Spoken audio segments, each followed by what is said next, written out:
Hello students, welcome to the South City PCMB. मैं हूं आपका मैथ्स मेंटर दुर्गेश तिवारी। इस समय डिटर्मिनेंट्स और मैट्रिक्स की सीरीज चल रही है। डिटर्मिनेंट में भी अब हम लोग करने जा रहे हैं सिस्टम ऑफ लीनियर इक्वेशन। अच्छा, इसमें होता है कि नंबर ऑफ वेरिएशंस बहुत ज़्यादा होते हैं। 4 टाइप के क्वेश्चन होते हैं, कुछ अलग अलग डिफरेंट मेथड्स के क्वेश्चन होते हैं, इसलिए मैंने इसको लेक्चर नंबर 2 लेक्चर्स में कन्वर्ट कर दिया। एक 5 था, एक आज बारी है 6 की। 6 में भी मैंने सिस्टम ऑफ लीनियर इक्वेशन को कन्वर्ट कर रखा है। इसमें बहुत सारे क्वेश्चंस हैं, क्योंकि एक लेक्चर में चीज़ कंप्लीट नहीं हो पाती है, क्योंकि उसको लिए हम लोगों को 2 लेक्चर्स की नीड पड़ती ही पड़ती है डेफिनेटली। तो मेरे ख्याल से जो पुराना जितना मैंने बताया था वो सारी चीज़ें आपको आती होंगी। अगर नहीं आती है तो मैं एक बार फिर से उसको डिस्कस कर दूंगा कि होमोजीनियस, नॉन होमोजीनियस और क्या क्या स्टेप्स रहते हैं। उन सारे स्टेप को हम लोग स्टेप बाय स्टेप एक बार फिर से डिस्कस कर लेंगे। तो वीडियो को लास्ट तक देखिएगा, पहले स्किप मत करिएगा, क्योंकि सारी इंपॉर्टेंट इन्फॉर्मेशन रहती है। अगर आप जल्दी स्किप कर देंगे तो हो सकता है कोई भी ऐसा पॉइंट जो आपके बोर्ड पॉइंट ऑफ व्यू से इम्पॉर्टेंट हो, आपका छूट जाए। तो आप हमारे साथ बने रहिए। आपके सारे सब्जेक्ट्स भी हैं, फिजिक्स भी है, केमिस्ट्री भी है, मैथ्स में करा ही रहा हूँ। बायो वाले स्टूडेंट्स के लिए, जो अगर कोई आप फ्रेंड है जो उसने बायो ले रखी है तो उसके लिए बायो भी अवेलेबल है।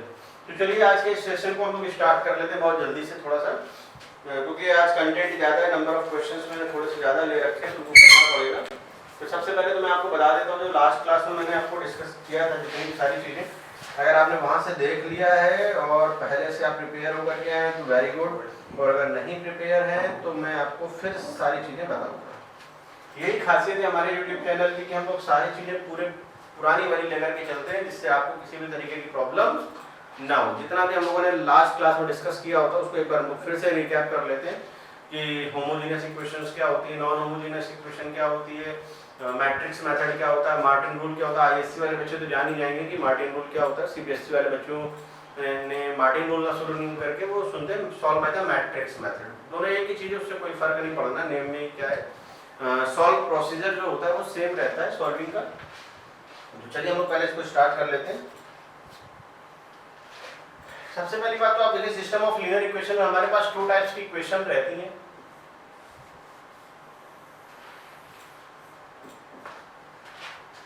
एक इक्वेशन है हमारे पास नॉन होमोजीनियस,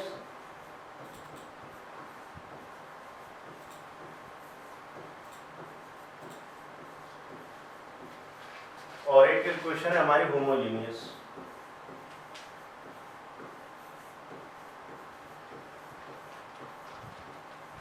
देखिएगा इसको हम लोग किस तरीके से डिस्कस करेंगे। अगर मान लीजिए इक्वेशन आपको कुछ इस तरीके से मिली है, a1x plus b1y plus c1z equal to d1, a2x plus b2y plus c2z equal to d2, a3x plus b3y plus c3z equal to d3। ये 1, 2 और 3 क्वेश्चन से हमारी बन चुकी है। अच्छा, अगर इसी में होमोजीनियस है तो होमोजीनियस के केस में होता है कि राइट साइड 0 हो जाएगा। a1x plus b1y plus c1z equal to 0। Second equation है हमारी a2x plus b2y plus c2z equal to 0, a3x plus b3y plus c3z equal to 0। हमारे पास ये इक्वेशन, ये नॉन होमोजीनियस का केस, ये होमोजीनियस का केस। सबसे पहला काम क्या होता है, हम लोग इसमें लिखते हैं ax इक्वल टू b। हम लोग इसको लिखते हैं ax equal to b।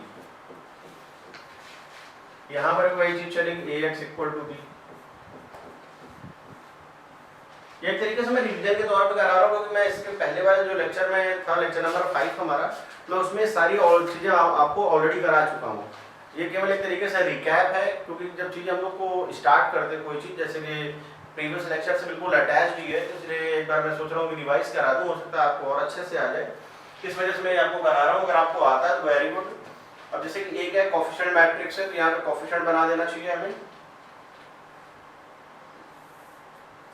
a1 b1 c1 a2 b2 C2 A3 B3 C3।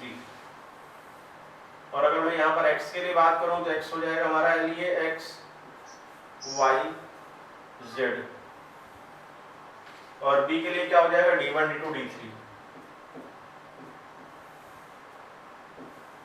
D1 D2 D3। यहाँ पर आ जाए एक है कोएफिशिएंट मैट्रिक्स कुछ इस तरीके से A1 B1 C1 A2 B2 C2 A3 B3 C3। और मतलब x की जगह हम लोग क्या लिख देंगे x y z लिख देंगे, x के प्लेस में x y z, और यहाँ पर राइट साइड में देखिए b के प्लेस में तो कुछ है नहीं, तो आप इस प्लेस में पुट कर देंगे 0 0 एंड 0। ये चीज हमारी बनकर के तैयार हो गई। अब इसमें सॉल्व करने का जो तरीका है वो मैट्रिक्स मेथड है, तो यहाँ पे तीन बातें यहाँ पे निकल करके आएंगी, 3 ब्रांचेस होंगी आपकी। देखिए वो क्या क्या होंगी। सबसे पहली चीज मैं यहाँ पे 2 केस बना रहा हूँ। If det of n not equal to 0 unique solution होगा,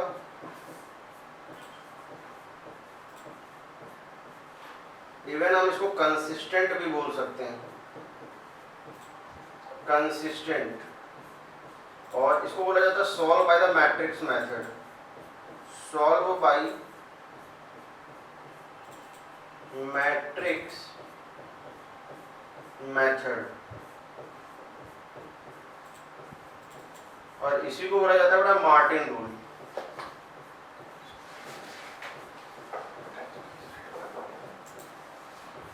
that is also called Martins rule. Martins rule पे आप इसी को बोलेंगे। अच्छा, अगर मान लीजिए डिटरमिनेंट ऑफ ए 0 है, if determinant of A equal to 0, अगर डिटरमिनेंट 0 है तो उसके बाद हमारे पास 2 केस अराइज हो जाते हैं कि एडजॉइंट ए इनटू बी हम लोग निकालेंगे, या तो वो 0 होगा या तो वो 0 नहीं होगा। तो चलिए वो भी चीज हम लोग देख लेते हैं। 2 केस यहाँ पे क्या क्या अराइज होंगे।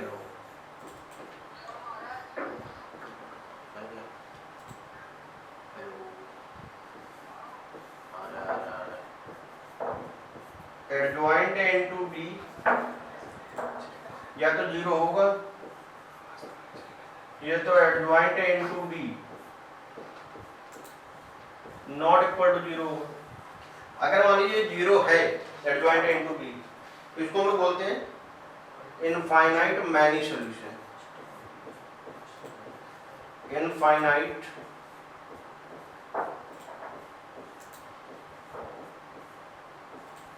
इनफाइनाइट मैनी सॉल्यूशन, और ये हो जाएगा नो सॉल्यूशन।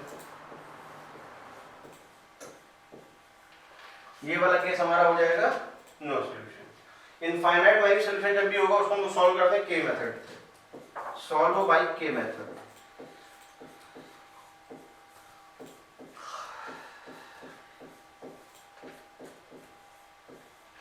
सॉल्व बाय के मेथड। अच्छा, बात ये है वही चीज यहाँ पर भी होगी भाई।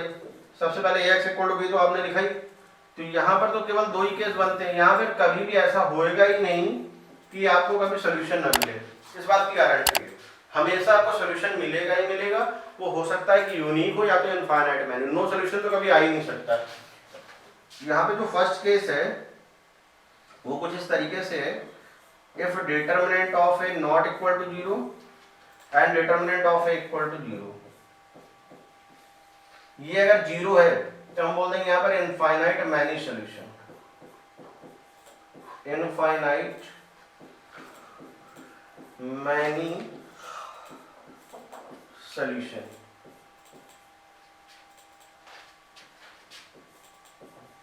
और सॉल्व करने का जो तरीका होगा वो वही होगा, सॉल्व बाय द के मेथड।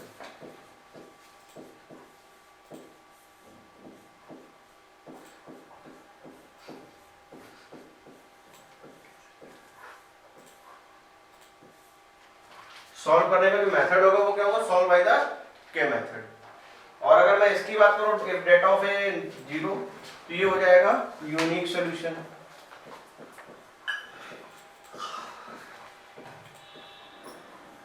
इसको बेटा नॉन जीरो सॉल्यूशन भी बोला जा सकता है, सॉरी इसको जीरो सॉल्यूशन बोलते हैं हम लोग, that is called the zero solution.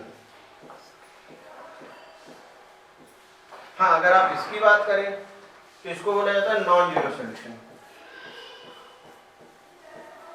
कई बार कॉम्पिटिटिव एग्जाम में पूछ लिया जाता है कि for what value of lambda और के it gives a non zero solution, तो आप उसको भी सॉल्व कर सकते हैं, वो भी कोई बहुत बड़ी चीज नहीं है। ठीक है, तो चलिए हम लोग और आगे बढ़ते हैं।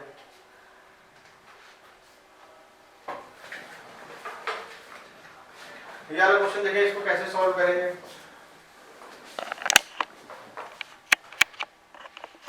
देखिए यहाँ पे क्वेश्चन है 2 upon x plus 3 upon y plus 10 upon z equal to 4, और इस तरीके से है। अच्छा, अभी तक जो नॉर्मल इक्वेशन होती थी हम लोग वहाँ पे नॉर्मल इक्वेशन दी जाती थी, यहाँ पर देखिए 1 अपॉन x के फॉर्म में है, जिसको लिखने का तरीका भी बदल जाएगा, तो हम लोग से रिलेट कर लेते हैं यहाँ पर कुछ। तो यहाँ पर करेंगे कि सबसे पहला काम है हमारा कि 1 अपॉन x, इसको मैंने a लेट कर दिया है, 1 अपॉन y को मैंने b लेट किया है, और 1 अपॉन z को मैंने c लेट कर लिया है। अब इसको सॉल्व कैसे करेंगे देखिए, तो ये बन जाएगा हमारे पास 2a प्लस का 3b प्लस का 10c equal to 4। Second equation हो जाएगी हमारे पास 4a माइनस का 6b प्लस का 5c equal to 1। 6a plus का 9b और माइनस का 20c is equal to that 2। सबसे पहला काम तो अपना वही होगा कि ax इक्वल टू b निकालना, तभी आप उसके बाद सॉल्व कर पाओगे। तो ax इक्वल टू b,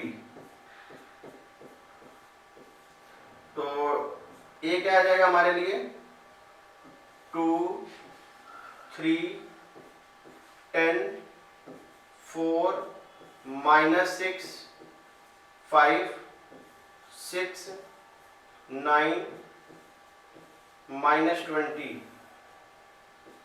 यहाँ पे आएगा हमारा ये A B एंड C, और इधर जो राइट साइड आप देख पा रहे हैं इधर हो जाएगा 4 1 एंड 2। अच्छा, जो लास्ट क्लास में हम लोगों ने क्वेश्चन किए थे वो कुछ अलग तरीके के थे, आज का जो क्वेश्चन है कुछ अलग तरीके का है। उसमें ABC को फॉर्म में मैंने इसको कन्वर्ट कर रखा है, और अगर ABC के फॉर्म में कन्वर्ट कर रखा है तो मैंने क्या लिखा है यहाँ पे कि जो 1 अपॉन x है उसकी वैल्यू a है, 1 अपॉन y को भी। देखिए आप 1 अपॉन x लिख करके चलोगे तो भी सॉल्व हो जाएगा, ऐसा नहीं कि सॉल्व नहीं होगा, लेकिन थोड़ा सा अजीब लगेगा लिखने में।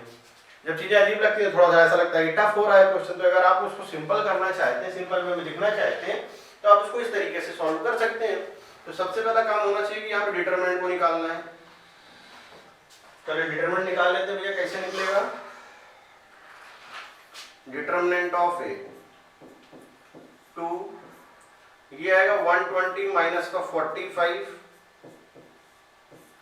माइनस का 3 माइनस का 80 माइनस का 30 प्लस का 10, ये बनेगा 36 प्लस 36। तो 120 माइनस का 45 अगर आप करते हैं तो ये बन जाएगा आपका 75 बन जाएगा। 75 इंटू 2 ये आ जाएगा 150 प्लस ये बनेगा आपका 110 माइनस का, और इससे मल्टीप्लाई करेंगे तो आ जाएगा 330 प्लस 720। तो इन दोनों को पहले तो ऐड किया जाए, ये हो जाएगा 480, और 480 जब आप इसमें ऐड करेंगे तो ओवरऑल मिल जाएगा 1200। अरे वाह, बहुत बड़ी सी वैल्यू आ रही, कोई बात नहीं, चलिए देख लेते हैं। तो इससे ये क्लियर जरूर हो गया कि ए इनवर्स एग्जिस्ट करेगा। इससे ये क्लियर जरूर हो गया कि ए इनवर्स एग्जिस्ट करेगा। एक बार आप इसके आगे ट्राई करिए, बस हम लोग देखते हैं फिर।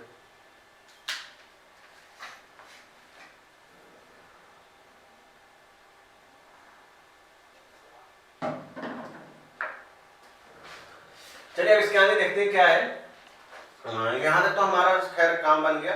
अब तो को फैक्टर निकालने पड़ेंगे। को फैक्टर के लिए क्या करें, A11, A12, A13, A21, A22, A23, A31, A32 और ये आ गया हमारा A33। तो अच्छा, यहाँ पे साइन की भी तो जरूरत पड़ेगी, साइन लगाना रहता है, तो हम लोगों को पहले से ही पता है कि plus minus plus minus plus minus plus minus plus, ये सारी चीजें हम लोगों ने लिख ली। अब जैसे 1 की बात करी जा रही है तो फर्स्ट रो फर्स्ट कॉलम हटाना पड़ेगा, तो ये 120 माइनस का 45 आएगा, यानी कि ये बनेगा जाकर के 75। मैं डायरेक्ट सॉल्व करके लिख रहा हूँ। जब इसमें आप 1 2 लिखेंगे, फर्स्ट रो सेकंड कॉलम को हटाएंगे तो माइनस का 80 और माइनस का 30, यानी कि माइनस का ये मिलेगा आपको 110। First row third column, first row third column की बात करें तो 36 प्लस का 36। जो कैलकुलेशन में अगर कुछ है तो आप खुद से भी कर सकते हैं, ये कोई बहुत बड़ी चीज नहीं है। मेन रहती है कि अप्रोच आपकी करेक्ट होनी चाहिए। कैलकुलेशन तो आप खुद से भी कर सकते हैं, मल्टीप्लिकेशन वगैरह। 8 सेकंड रो फर्स्ट कॉलम हटाएंगे तो माइनस का 60 और माइनस का 90, यानी कि माइनस का 150 मिलेगा। सेकंड रो सेकंड कॉलम हटाएंगे तो माइनस का 40 और माइनस का 60, तो it become -100। Second row third column 18 minus का 18, तो ये हो जाएगा 0 आपका।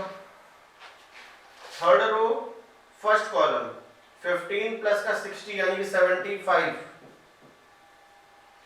Second row third row second column, ये जाएगा 10 और ये जाएगा 40। 10 माइनस का 40 यानी कि माइनस का 30, -30। Third row third column minus का 12, माइनस का 12, माइनस का 24। एक बार बच्चों आप लोग इसको चेक कर लो कि करेक्ट है कि नहीं, क्योंकि होता क्या है कि अगर इसमें एक भी इनकरेक्ट हो रहा, हम लोग तो अभी फिलहाल बहुत जल्दी में सॉल्व कर लेते हैं कि इसमें एक भी इनकरेक्ट है, तो इस बात की श्योरिटी रहती है कि आंसर आपका मैच नहीं करेगा। तो एक बार आप इसको चेक कर लें, देख लीजिए एक बार अच्छे से।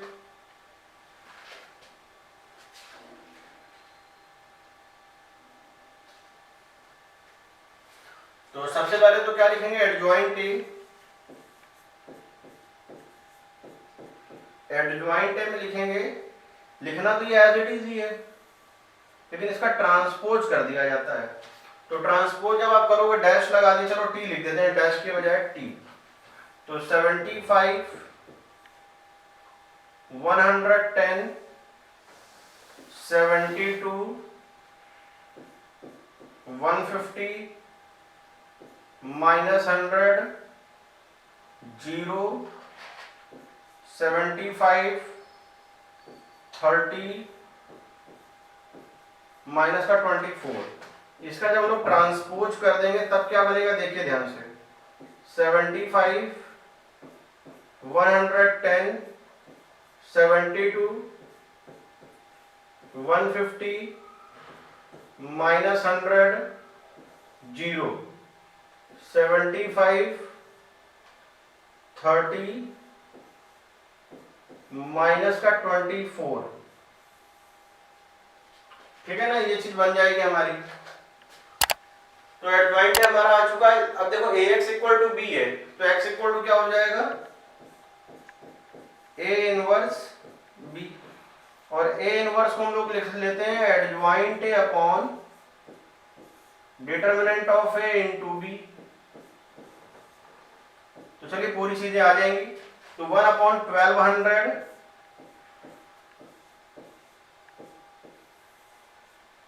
तो ये क्या चीज बन के आएगी, देखिए 75, 150, 75, 110, -100, 30, 72 0 minus 24 and this is multiply by 412.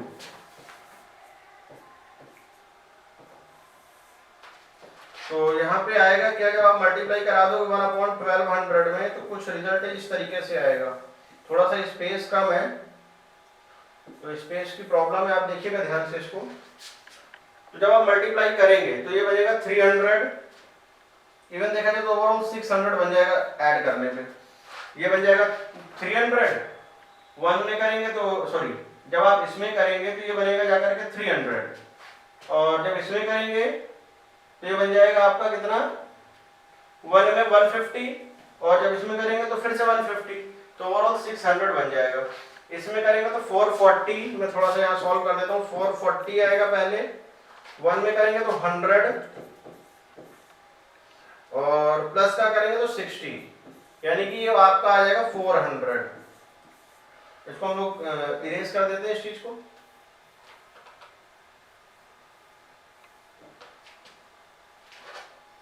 और इसके बाद 72 वाले केस में जब मल्टीप्लाई करेंगे 412 का तो 4 2 जा 8 और 4 7 जा 28, यानी कि 288, तो ये मिलेगा ही। 1 में कोई फर्क नहीं, माइनस का 48, यानी कि ये मिल जाएगा आपको 240। यहां पे लिख देंगे हम लोग 240। इसको भी इरेज कर देते हैं एक बार। अब आप 1200 का आसानी से डिवाइड करेंगे तो ये मिलेगा क्या आपको 1/2, 1/3 और 1/5। 1/2, 1/3 और 1/5। तो a की वैल्यू आ गई आपकी। मैं यहाँ पे लिखने जा रहा हूँ, ध्यान से देखिएगा थोड़ा सा। मैं इस जगह लिख दे रहा हूँ।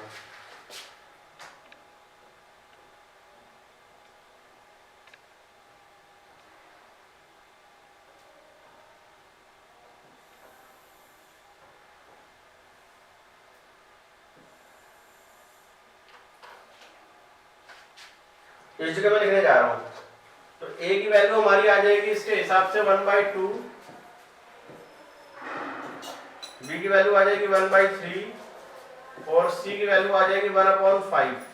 अच्छा, ये किसके इक्वल था 1/x के, ये किसके इक्वल है 1/y के, ये किसके इक्वल है 1/z के। तो x की वैल्यू हमारी आ गई 2, y की वैल्यू हमारी आ गई 3 और z की वैल्यू इक्वल टू कितनी आ गई 5।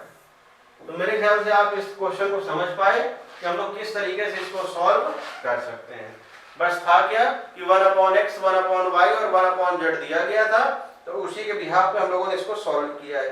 1/x, 1/y और 1/z। तो आप लोगों को ये चीज समझ में आ गई क्या कि 1/x को मैं 1/x को a ले लिया, 1/y को b ले लिया, 1/z को c ले लिया है, ठीक है ना। तो इस तरीके से सारे क्वेश्चन समझ में आ गए। और एक बार चाहे तो इसका स्क्रीनशॉट ले लीजिए, फिर आते हैं हम लोग अपने नेक्स्ट क्वेश्चन में। एक नया वेरिएशन है, नया टाइप इसका करेंगे। एक बार आप इसको नोट करिए, फिर आगे बढ़ते हैं।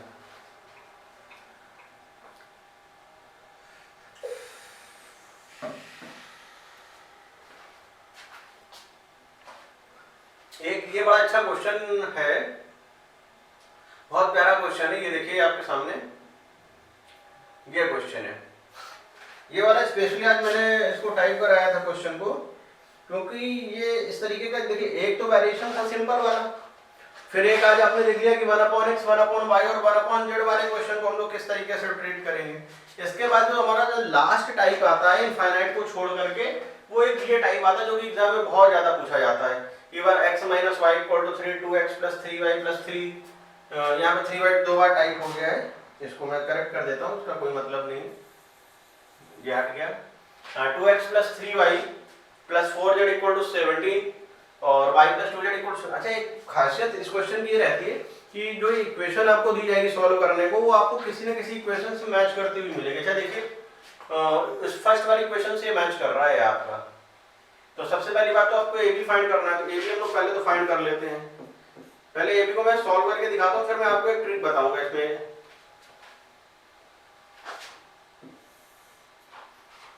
2 - 4 का कराइए, तो ये आएगा 2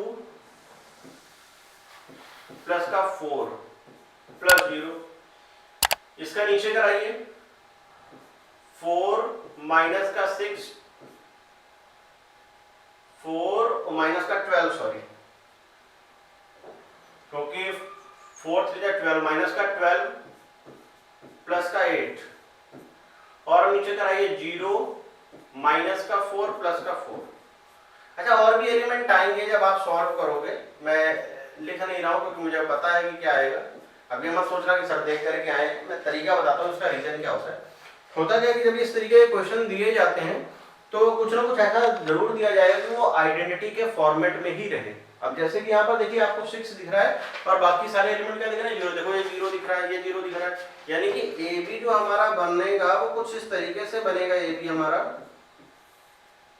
6 0 0 0 6 0 0 0 6।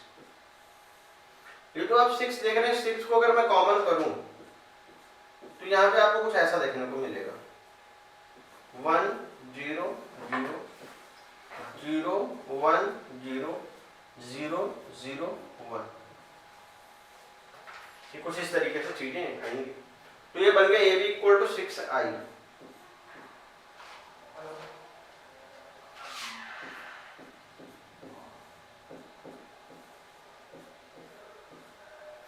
अब आते हैं क्वेश्चन पे। ये तो इक्वेशन आप देख पा रहे हैं ना, ये जो इक्वेशन आप देख रही है आपको, ये a है, तो आप इसको लिख देंगे ax इक्वल टू c। अच्छा, b इसलिए नहीं लिखेंगे क्योंकि b अलग कुछ है। ये क्या कोएफिशिएंट मैट्रिक्स है, यानी कि 1 -1 0 2 3 4 0 1 2। अच्छा, x के प्लेस में क्या हो जाएगा, x y z, और इसकी जगह आ जाएगा आपका 3 17 और 7।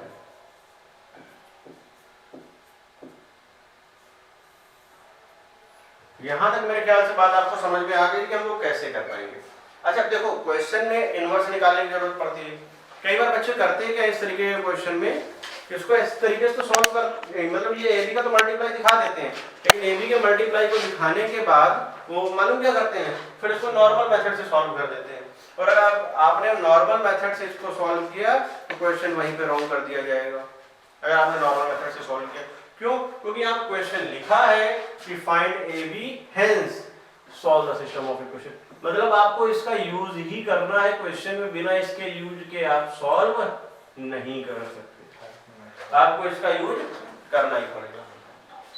ठीक है, इस चीज को आपको ध्यान रखना है। जब आप ए बी को फाइंड करेंगे, उसका यूज करेंगे, उसी के बिहाफ पे आपको क्वेश्चन को सॉल्व करना है और उसी से आपको आंसर निकालना है। अच्छा, अब चलिए, अब जैसे कि यहाँ पर हमें जरूरत किसकी पड़ेगी, ax equal to c, x equal to क्या आ जाएगा, a इनवर्स c। तो हमें a इनवर्स की जरूरत है। अब a इनवर्स को क्या याद लिखेंगे, एडजॉइंट अपॉन b? नहीं, एडजॉइंट अपॉन b तो नहीं लिखेंगे। अब एडजॉइंट अपॉन b नहीं लिखेंगे तो हमें क्या करना चाहिए, ये जो ab इक्वल टू 6i लिखा है ना, इसको समझना है। तो हमें a इनवर्स की नीड है, तो आप a इनवर्स के लिए आप क्या करोगे, प्री मल्टीप्लाई करो a inverse, 3 multiply by a inverse.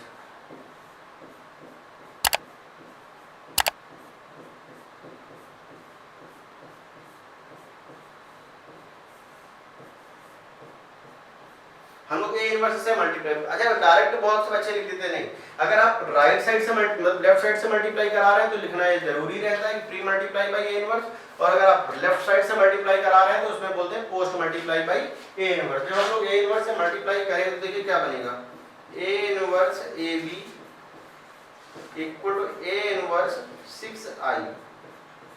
तो जब a इंटू ए इनवर्स, ये तो हमको पता ही, अगर किसी भी मैट्रिक्स में उसके इनवर्स से आप मल्टीप्लाई करेंगे तो वो क्या बनाएगा, आइडेंटिटी, यानी कि ये बन जाएगा आई बी। और अगर आइडेंटिटी में आप किसी से मल्टीप्लाई कराओ तो कोई फर्क नहीं पड़ेगा, यानी कि बन जाएगा जाकर के 6a इनवर्स। ठीक है, तो 6 को आप इधर कर दो, i और b तो i बन जाएगा, यानी कि जो a इनवर्स की वैल्यू हमारी निकल करके आई इस पर्टिकुलर क्वेश्चन के लिए, वो आई 1/6b। ये हमारे काम की चीज है। इसी के बारे में हम लोग डिस्कस कर रहे थे भाई। जरूरत तो ए इनवर्स की थी ना। अब ए इनवर्स हमारा निकल आया। अब ए इनवर्स देखो हम लोगों ने बिना कुछ किए, मतलब एडजॉइंट भी नहीं निकाला, कोफैक्टर भी नहीं निकाला, और दोनों को निकालने के अलावा हम लोगों ने क्या किया है, इसकी वैल्यू निकाल दी है। अब इस ए इनवर्स को हम लोगों को यहाँ पुट करना है। देखो एक्स की वैल्यू तो हमारी एक्स वाई जेड ही रहेगी, एक्स के प्लेस में वही रहेगा X Y Z. A inverse क्या हो जाएगा 1/6 और बी। अच्छा बी की वैल्यू अपने पास है ना, ये 2 -4 2 2 2 -1 2 2 -1 -4 एंड 5। अच्छा सी देखो हमारे पास दिया गया 3 17 एंड 7, 3 17 एंड 7। अब हमें इसका मल्टीप्लाई कर लेना चाहिए, तो 1/6 तो अपनी जगह आ गया, इसका मल्टीप्लाई करें 6 + 34 -28 माइनस का 12 प्लस का 34 माइनस का 28 6 माइनस का 17 प्लस का 35, यानी कि जो एक्स वाई जेड हमारा निकल करके आएगा यहाँ पर एक्स वाई जेड, वो आया निकल करके 1/6 तो अपनी जगह है ही है जो भी है।